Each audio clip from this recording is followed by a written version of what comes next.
Hi all, we are starting our refresher course for day one, What Factors Affect Student Learning, and we hope this works well, so we'll see. So the purpose of this day is to really think about how this work improves student learning and achievement. So that really is our big focus for the beginning of this day. The first activity that they did was list, group, and label, and so teachers are going to work with someone sitting near them, and they're going to brainstorm a list of factors that affect student learning. Then with their partner, they're going to list these factors on Post-it notes. If you look at your training guide, it's pretty clear what happens. And then once they're done with that, they're going to take their Post-it notes and group them according to categories and then label those categories. And what they're getting at here is what teacher attributes affect student learning. So they're going to think about this piece. They're going to think about their favorite high school teacher, those attributes and qualities, and then complete the Venn diagram, which is then on slide 4. On the left-hand side, this would be my teacher's attributes. This would be your teacher attributes. We write them down. And then here in the middle for Venn diagram, we write down what they have in common. This is all just to get teachers to start thinking about what it is. So that moves on to the next slide. Think of yourself as a teacher. What attributes, qualities would your students say you have? And complete the my favorite and me Venn diagram. Then they're going to do a think, pair, share, and they're going to discuss what did your favorite high school teacher do to engage you, and what do you do to engage students? And if I were to observe your class that you teach, what evidence? So we really want them to get concrete about, if the kids think that they like me because I'm nice, what evidence would that show to them that I would see that the kids liked me and thought that I was nice? So evidence here could be that the kids come up to me easily to talk to me. They share what they're doing outside of the classroom. So that could be some of that evidence. Then we move from there into the lesson design piece. The learning partners is all about them thinking about having diverse partners that kids work with. So what they do, we did 4 for these activities. So they go around the room and they walk up to someone and say, will you be my KCUM National Park partner? And then here's what they're going to write down, that person's name, and then they're going to go around and find 4 other partners, okay? So throughout the training, you're going to be asking them to partner up with those people. This piece comes from the Ministry of Education Ghana Services about what pre-tertiary teacher professional development and management in Ghana. And so these are the things that they care about, and that obviously affected us in our training and coming together with this pieces. Here are the objectives.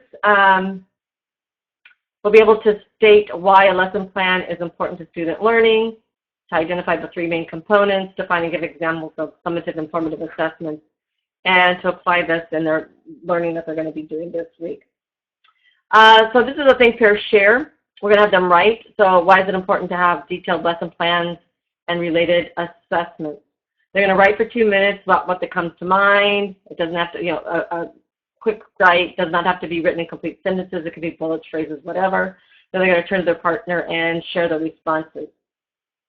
What you want to also bring up at this point, or at some point right now, is just about how this is also could be used in their classroom and can activate students' prior knowledge prior to an activity or learning experience. So now we're going to go into what we think that lesson design, the purpose of it. So it's a framework for your teaching. It's a map of your journey. It shows where you will start, where you'll end up, which is your lesson objective, and then how you'll get there, those procedures. And then what you'll know when you arrive. And that lesson assessment is really the important key here. So this just keeps everything kind of lined up so you don't take bird walks, go off topic. So that's what the purpose of that is. So what to consider when writing a lesson plan. We know many of the teachers do write lesson plans, so this might be a review for them. You need to know your students, what their abilities, interests, backgrounds, when you consider what you're going to bring to them and how you're going to help them connect to the learning. You need to know the content, subject matter, national curriculum, IB curriculum, and you need to have some instructional materials, whether or not that be your textbooks, manipulatives, whatever, okay? And so now we're going to break it down in another way. These are the key components. You need an objective that guides you through the lesson. Your assessment lines up with your objective. It's what your goal is. And then this is how you're going to get there. What is that straight line between the objective to the assessment that's going to get kids there? Here's the lesson plan template that we suggested. The objective is, what do I want my students to know and be able to do at the end of my lesson? Vocabulary. How will students demonstrate their learning? It could be a quiz, exit card, or some kind of a summary that they write, or an assessment of some sort. Procedures, this gets you through that, and then the post-reflection, what worked, what didn't work, and that's for the teacher. So after you do this lesson, you think, wow, you know, I could have done this differently, I could have done that differently, and this is where you can record that. So the objective. What do I want my students to know and be able to do at the end of the lesson? So obviously that's that target, and that we need to share it with students orally and in writing. What we know is when students know what the purpose of a lesson is, that they learn more. When we write our objectives, they need to be observable actions, so it's what we can see them doing. So we don't want to say, my students will know their vocabulary. No, I have no idea how they're going to show me that they know something. There's no idea how they're going to understand it. So these verbs over here are what helps us get to what I can see, that they are able to meet that objective. So you see that it lines up again with our assessment. Here's some sample objectives that we wrote out for you guys. And then we move to vocabulary. You want to identify vocabulary that will prevent students to comprehend the text or the concepts that they're reading. And you need to identify what needs to be pre-taught. Then we have the assessment. What we talk about this is backwards design, is that once you create your assessment, then you stay lined up with all the work that you do with the students, all the procedures to help them meet that assessment. So that's what this quote is helping them understand that's our destination. So it's thinking about the assessment before and deciding how you teach and before the planning instruction. So if I know that I'm going to ask my students to create an essay, then what do I need to do to make that for them to be successful in that essay? If it's going to be a multiple choice test, what are the questions I'm going to ask? So then if those questions I'm going to ask, I need to make sure that I'm teaching to those questions. So that's that piece. The next piece that we did with you all was to create a foldable. It was a way to keep track of the note-taking, of the difference between, between a summative and formative assessment. In your training guide, it has the directions of how to create that foldable. And then we move on to how will I get my students to demonstrate their learning. So this is what we wanted to be clear that everyone understood what the assessment was. So what evidence will I use to gauge if my students achieve my objective?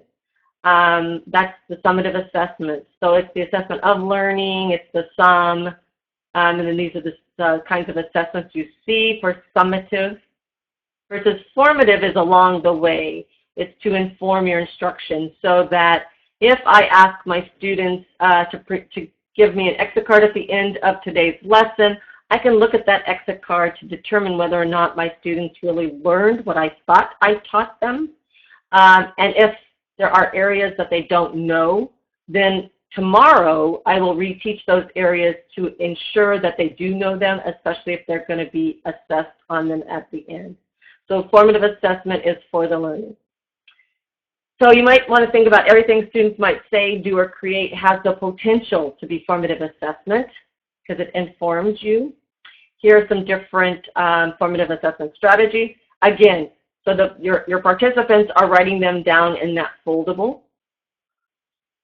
And then this was the analogy that we created, stating that a summative assessment is at the end. So at the end of my teaching of 6 weeks, I have planted my plants. I measure how tall they got. It might be interesting to compare and analyze the measurements, but in themselves, that is pretty much it. I fed them, I did everything, but that's all I did. Versus formative, you are watching those plants throughout that 6-week period, and if somebody's not doing very well, you might give that plant more water, or that plant might get more fertilizer. So it's what you're doing during that growing season, so to speak. So that's how we kind of helped everyone come up with the idea of formative and summative assessment. Then they're going to stand up and share their foldables with their partners from Kaikum National Park. They're going to compare and contrast that information and make any additions or corrections to it. And then we're going to get into procedures, and then the objective is the target. The assessment matches the target, so the teaching matches the target. So procedures: how will I introduce the topic? How will I build and activate prior knowledge, make personal connections for the students? What can I do to interest or motivate them? If they love playing soccer, is there any way I can bring soccer into my physics lesson? That kind of thing. It sets the tone. Procedures: how will I provide information to my students? What's the best way for them to learn the information? Through lecture, reading, model, visual aids. You want to make sure you mix it up so that you're not always lecturing. And then what questions I ask to encourage my students to think more deeply. Questions are really a key here, and we're going to go more in depth on those later in the week.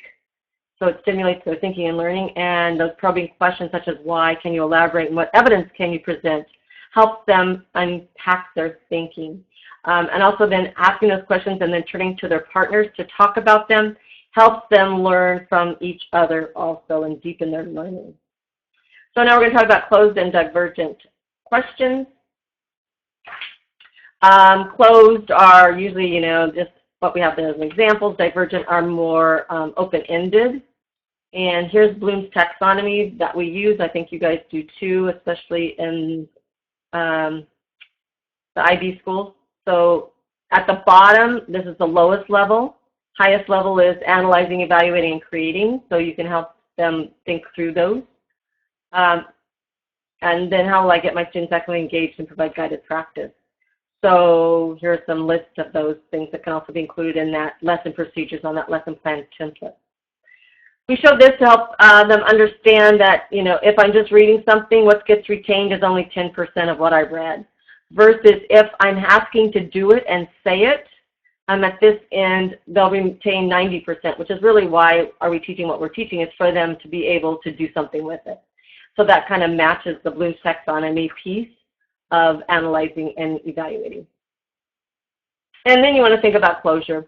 You want to have students come up with that summary of the lesson and think about it, recap the main points, set the stage for the next day's learning. So can 5 students recap what the main points of today's lecture was or lesson, and then who would be able to play out that. So tomorrow we'll build upon that by doing blah, blah, blah, X, Y, and Z. So, okay, so now they're going to get up and share again. They're going to stand up and find their Mole National Park partner. They're going to discuss everything that you just went through, those lesson procedures and how they connect to their lesson planning.